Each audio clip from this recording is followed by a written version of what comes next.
ये समझ लो, सूरत कहीं बंधी हुई नहीं है, सूरत ने खुद बांध रखा है अपने आप को।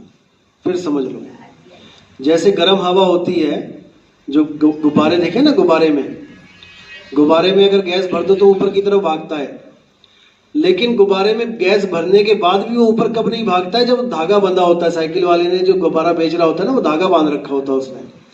अब गुब्बारे होते तो ऊपर की तरफ हैं, लेकिन नीचे धागा बंधा हुआ है, इसलिए वो उड़ नहीं पाते हैं। अब अगर गलती से धागा टूट जाए, कट जाए, तो क्या होगा? तो वो ऊपर की तरफ भागेगा, क्योंकि उसका मूल ऊपर है। अब आप आग जलाते हो, कभी आपने देखा कि आग की लपटें नीचे की तरफ जाएं? आप माचिस जलाओ, ऊपर ही जाएगी। किधर जाएगी? कभी ऐसा देखा कि माचिस की लपट नीचे को जाएगी? कभी नहीं जाए। क्यों? क्योंकि उसका मूल ऊपर है, अपने मूल की तरफ। पानी जब आप गिराते हो तो ऊपर क्यों नहीं जाता? नीचे क्यों जा रहा है? क्योंकि उसका मूल नीचे है, समुद्र नीचे है। हर चीज अपने मूल की तरफ भागती है।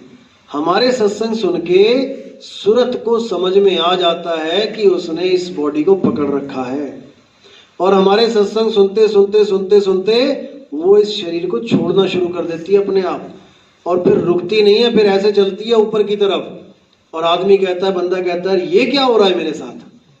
केवल सत्संग सुनने मात्र से बता रहा हूं। हजारों फोन आते हैं, हजारों, कि बहुत सत्संग सुने, दुनिया भर के सत्संग सुन लिए, कितना कुछ कर लिया, लेकिन ये सत्संग सुन के अपने आप ही ऐसे चलता है, पता नहीं कहां जा रहे हैं उड़ते हुए, क्योंकि की तरफ जा रहे हैं।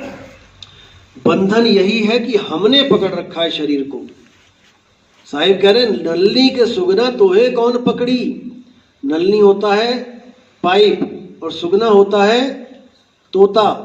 तोते के पास पंख हैं, लेकिन वो पंख यूज नहीं कर पा रहा है, वो पाइप को पकड़ के उल्टा लटक गया है, और उसको बहेलिया आगे पकड़ लेता है, क्योंकि उसने पाइप को पकड़ लिया है, और वो सोच रहा है कि पाइप ने मुझे पकड़ लिया।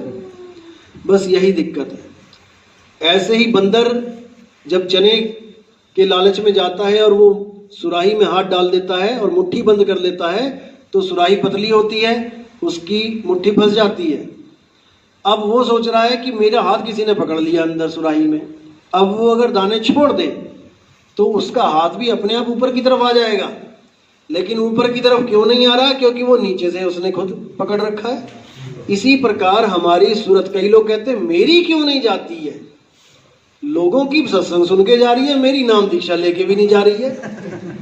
एक साल हो गया, 2 साल हो गया, क्यों नहीं जा रही है? इसका कारण है क्योंकि तुमने अभी पकड़ रखा है, देह को पकड़ रखा है, तुमने संसार को पकड़ रखा है, तुमने संसार में ज्यादा ध्यान दे रखा है, परमात्मा में कम दे रखा है, इसीलिए ये नहीं जा रही है।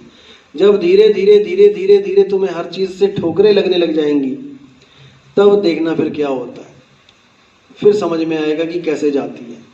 ठीक है ना? अभी तो दुनिया में खेल रहे हैं और सपने भी दुनिया के आ रहे हैं। परमात्मा का तो एक नाम ले रखा है कि हाँ भैया हम परमात्मा के भगत हैं, इससे ज्यादा अभी कुछ नहीं है।